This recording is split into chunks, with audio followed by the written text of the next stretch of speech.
The Pendulum by O. Henry.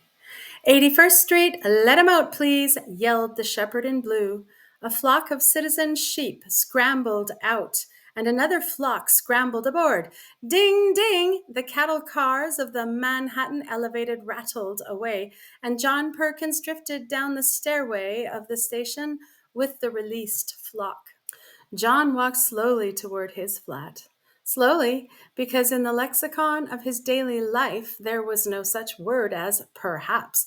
There are no surprises awaiting a man who has been married 2 years and lives in a flat. As he walked, John Perkins prophesied to himself with gloomy and downtrodden cynicism the foregone conclusions of the monotonous day. Katy would meet him at the door with a kiss, flavored with cold cream and butterscotch. He would remove his coat, sit upon a macadamized lounge, and read in the evening paper of Russians and Japanese slaughtered by the deadly linotype. For dinner, there would be pot roast, a salad flavored with a dressing warranted not to crack or injure the leather, stewed rhubarb, and the bottle of strawberry marmalade blushing at the certificate of chemical purity on its label. After dinner, Katy would show him the new patch in her crazy quilt that the Iceman had cut for her off the end of his four-in-hand. At 7:30, they would spread newspapers over the furniture to catch the pieces of plastering that fell when the fat man in the flat overhead began to take his physical culture exercises.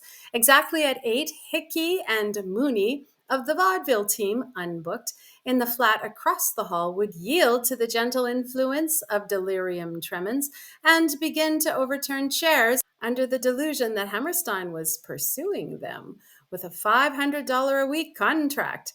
Then the gent at the window across the air shaft would get out his flute. The nightly gas leak would steal forth to frolic in the highways. The dumbwaiter would slip off its trolley. The janitor would drive Mrs. Zanowitzki's 5 children once more across the Yalu. The lady with the champagne shoes and the Skye Terrier would trip downstairs and paste her Thursday name over her bell and letterbox, and the evening routine of the Frogmore Flats would be underway. John Perkins knew these things would happen, and he knew that at 8:15 he would summon his nerve and reach for his hat, and that his wife would deliver this speech in a querulous tone. "Now, where are you going, I'd like to know, John Perkins?" "Thought I'd drop up to McCloskey's," he would answer, "and play a game or two of pool with the fellows." Of late, such had been John Perkins's habit. At 10 or 11 he would return. Sometimes Katy would be asleep, sometimes waiting up, ready to melt in the crucible of her ire a little more gold plating from the wrought steel chains of matrimony. For these things Cupid would have to answer when he stands before the bar of justice with his victims from the Frogmore Flats. Tonight, John Perkins encountered a tremendous upheaval of the commonplace when he reached his door. No, Katy was there with her affectionate, confectionate kiss. The 3 rooms seemed in portentous disorder. All about lay her things in confusion: shoes in the middle of the floor, curling tongs, hair bows, kimonos, powder box jumbled together on dresser and chairs. This was not Katy's way. With a sinking heart, John saw the comb with a curling cloud of her brown hair among its teeth. Some unusual hurry and perturbation must have possessed her, for she always carefully placed these combings in the little blue vase on the mantel to be someday formed into the coveted feminine rat. Hanging conspicuously to the gas jet by a string was a folded paper. John seized it. It was a note from his wife running thus: "Dear John, I just had a telegram saying Mother is very sick. I am going to take the 4:30 train. Brother Sam is going to meet me at the depot there. There is cold mutton in the icebox. I hope it isn't her quinsy again. Pay the milkman 50 cents. She had it bad last spring. Don't forget to write to the company about the gas meter, and your good socks are in the top drawer. I will write tomorrow. Hastily, Katy." Never during their 2 years of matrimony had he and Katy been separated for a night. John read the note over and over in a dumbfounded way. Here was a break in a routine that had never varied, and it left him dazed. There on the back of a chair hung pathetically empty and formless the red wrapper with black dots that she always wore while getting the meals. Her weekday clothes had been tossed here and there in her haste. A little paper bag of her favorite butterscotch lay with its string yet unwound. A daily paper sprawled on the floor, gaping rectangularly where a railroad timetable had been clipped from it. Everything in the room spoke of a loss, of an essence gone, of its soul and life departed. John Perkins stood among the dead remains with a queer feeling of desolation in his heart. He began to set the rooms tidy as well as he could. When he touched her clothes, a thrill of something like terror went through him. He had never thought what existence would be without Katy. She had become so thoroughly annealed into his life that she was like the air he breathed, necessary but scarcely noticed. Now, without warning, she was gone, vanished, as completely absent as if she had never existed. Of course, it would only be for a few days or at most a week or two, but it seemed to him as if the very hand of death had pointed a finger at his secure and uneventful home. John dragged the cold mutton from the ice box, made coffee, and sat down to a lonely meal face to face with the strawberry marmalade's shameless certificate of purity. Bright among withdrawn blessings now appeared to him the ghosts of pot roast and the salad with tan-polished dressing. His home was dismantled. A quinzied mother-in-law had knocked his lares and penates sky high. After his solitary meal, John sat at a front window. He did not care to smoke. Outside, the city roared to him to come join in its dance of folly and pleasure.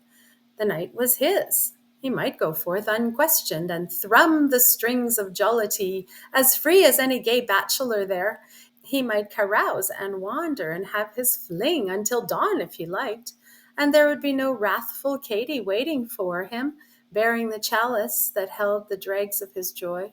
He might play pool at McCloskey's with his roistering friends until Aurora dimmed the electric bulbs if he chose.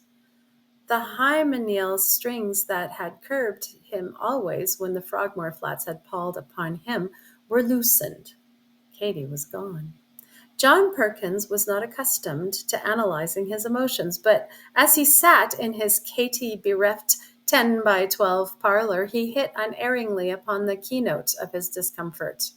He knew now that Katy was necessary to his happiness. His feeling for her, lulled into unconsciousness by the dull round of domesticity, had been sharply stirred by the loss of her presence. Had it not been dinned into us by proverb and sermon and fable that we never prize the music till the sweet-voiced bird has flown, or in other no less florid and true utterances? I'm a double-dyed dub, mused John Perkins, the way I've been treating Katy, off every night playing pool and bumming with the boys instead of staying home with her. The poor girl here, all alone with nothing to amuse her, and me acting that way. John Perkins, you're the worst kind of a shine. I'm going to make it up for the little girl.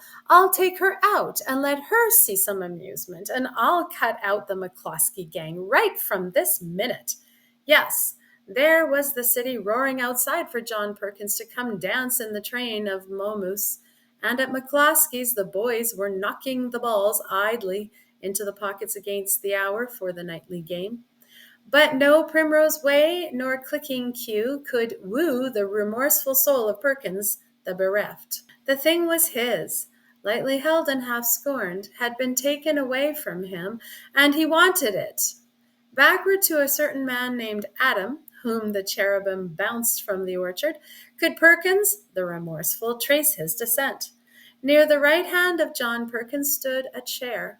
On the back of it stood Katy's blue shirtwaist. It still retained something of her contour. Midway of the sleeves were fine, individual wrinkles made by the movements of her arms in working for his comfort and pleasure. A delicate but impelling odor of bluebells came from it. John took it and looked long and soberly at the unresponsive grenadine. Katy had never been unresponsive. Tears. Yes, tears came into John Perkins' eyes. When she came back, things would be different. He would make up for all his neglect. What was life without her? The door opened.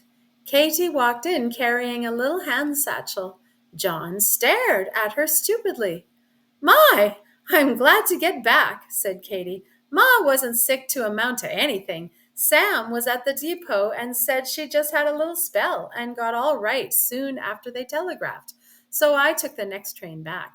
I'm just dying for a cup of coffee. Nobody heard the click and rattle of the cogwheels as the third floor front of the Frogmore Flats buzzed its machinery back into the order of things. A band slipped, a spring was touched, the gear was adjusted, and the wheels revolved in their old orbit. John Perkins looked at the clock. It was 8:15. He reached for his hat and walked to the door.